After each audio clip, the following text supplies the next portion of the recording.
नमस्कार बंधुरा test best रेसिपिते सबाइके स्वागत। आज निये एसेछि सम्पूर्ण निरामिष फुलकपिर रोस्टेर रेसिपि।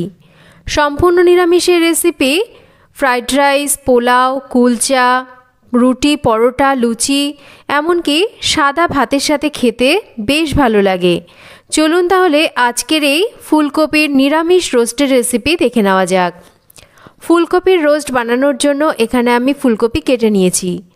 फुलकपिर फुलगुलोके एकटु बड़ो टुकरो करे केटे निते हबे और फुलकपिर डाटिटाके एकटु माझखान थेके चिड़े निते हबे, ताते करे डाटिटा खूब ताड़ाताड़ी सेদ্ধ हये जाबे और भालो करे मशलापातिगुलो फुलकपिर मध्य ढुकबे। एबार एई केटे नेওয়া फुलकपिर मध्य आमि दिये दिচ্ছি फुटন্ত गरम जल। एमनभाবে जलटाके दिते हबे जाते कपिगुलो भालो करे जलेर तलाय डुबे थाके।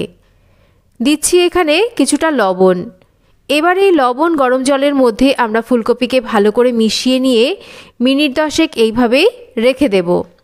फुलकपिर मध्य अनेक समय पोका थाके और फुलकपि যখন আমাদের চাষ করে তখন কিন্তু এর মধ্যে বেশ রাসায়নিক পদার্থ বা সার ব্যবহার হয়, তাই একটু লবণ গরম জলে ভিজিয়ে রাখলে সেই বিষক্রিয়াটা কেটে যায়।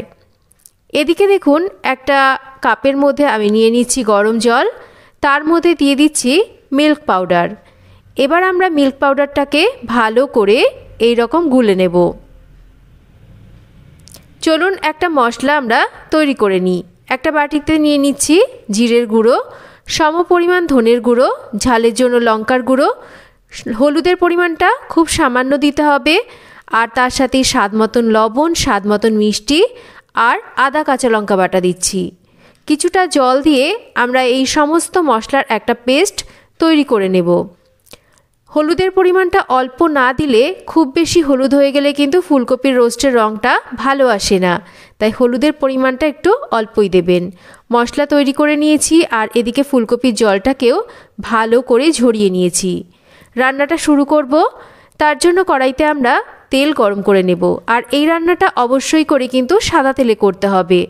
সর্ষের তেলে করলে একটা গন্ধ আসবে সর্ষের তেলের, তাই সাদা তেলে করলেই রান্নাটা ভালো হয়। তেলটা গরম হলে এবার আমরা ফুলকপিগুলোকে একটু হালকা করে ভেজে নেব, মানে একটু শ্যালো ফ্রাই করে নেব, খুব বেশি কিন্তু ভাজবো না। ফুলকপি ভাজা হয়ে গেছে, ভালো করে তেল ঝরিয়ে ফুলকপিগুলোকে আমরা তুলে নেব। ফুলকপি ভেজে তুলে নেওয়ার পর যে তেলটুকু রয়েছে তার মধ্যে দিয়ে দেব ঘি। ঘিটা গলে যাওয়া অবধি অপেক্ষা করব। এবার এর মধ্যে আমরা ফোড়নে দেব শাহজিরে, তার সাথেই দেব গোটা গরম মশলা। ফোড়নটাকে আমাদের একটু ভেজে নিতে হবে। ফোড়ন থেকে সুগন্ধ বেরিয়ে গেছে। এবার যে মশলার পেস্টটাকে আমি তৈরি করে নিয়েছি মশলাটাকে দিয়ে আমরা ভালো করে একটু কষিয়ে নেব, যাতে করে এই গুঁড়ো মশলার কাঁচা গন্ধটা চলে যায়। মশলা ভালো করে কষিয়ে নিয়েছি। এখানে আমি আরও একটা মশলার পেস্ট তৈরি করে নিয়েছি। কয়েকটা কাজু আর চারমগজকে আমি মিহি করে বেটে নিয়েছি। তার সাথেই আমি এর মধ্যে দিয়ে দিচ্ছি ফেটিয়ে নেওয়া টক দই। এবার আমাদের খুব ভালো করে এই মশলাটাকে কষিয়ে নিতে হবে। একটু কম আঁচে না কষালে কিন্তু মশলাটা নিচে থেকে ধরে যেতে পারে। মশলা মোটামুটি কষানো হয়ে গেছে। এবার ভেজে নেওয়া ফুলকপিগুলোকে দিয়ে আমরা ভালো করে এই মশলার সাথে কষিয়ে নেব। খুব ভালো করে ফুলকপিকে আমি মশলার সাথে কষিয়ে নিয়েছি। এবার এর মধ্যে আমি দিয়ে দেব যে মিল্ক পাউডার আমি গরম জলে গুলে রেখেছিলাম সেই মিল্ক পাউডারটা। আপনারা চাইলে জলের ব্যবহারও করতে পারেন, কিন্তু যদি এই রকম একটু মিল্ক পাউডার গুলে নিয়ে জলের মধ্যে এই রান্নায় ব্যবহার করেন তাতে কিন্তু রান্নার স্বাদটা দ্বিগুণ বেড়ে যায়। ভালো করে মিশিয়ে নিচ্ছি। ঝোলটা ফুটতে শুরু করলে এবার আমরা ঢাকা দিয়ে রান্না করব। বেশ কিছুক্ষণ ঢাকা দিয়ে রান্না করে নিয়েছি। মাঝে একবার ঢাকাটা সরিয়ে নিচ্ছি আর দেখুন একটু চেক করে নিচ্ছি কপিগুলো ভালো করে সেদ্ধ হয়েছে কিনা। কপি কিন্তু আমাদের 60% মতন সেদ্ধ হয়েছে, আরও সেদ্ধ হতে এখনও অনেকটা বাকি।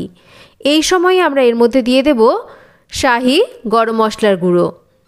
গরম মশলাটাকে দিয়ে আমরা একটু ভালো করে এই ফুলকপির সাথে মিশিয়ে নেব। এই সময় আপনারা চেক করে নেবেন লবণ, ঝাল, মিষ্টি এগুলো ঠিকঠাক আছে কিনা। যদি কম থাকে এই সময় চেক করে নেবেন। দেখুন ঝোলটা এখনও অনেকটা পাতলা আর ফুলকপিও সেদ্ধ হতে বাকি আছে, তাই আমরা আবারও ঢাকা দিয়ে যতক্ষণ না ফুলকপিটা ভালো করে সেদ্ধ হচ্ছে আর ঝোলটা সেট হচ্ছে ততক্ষণ রান্না করব। বেশ কিছুক্ষণ পর ঢাকাটা সরিয়ে নিচ্ছি।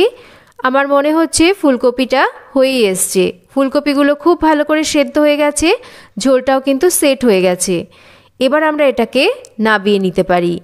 গরম গরম ভাত বলুন, ফ্রাইড রাইস, পোলাও, কুলচা, লুচি, রুটি, পরোটা সব কিছুর সাথে এই ফুলকপির রোস্ট খেতে কিন্তু অসাধারণ লাগে।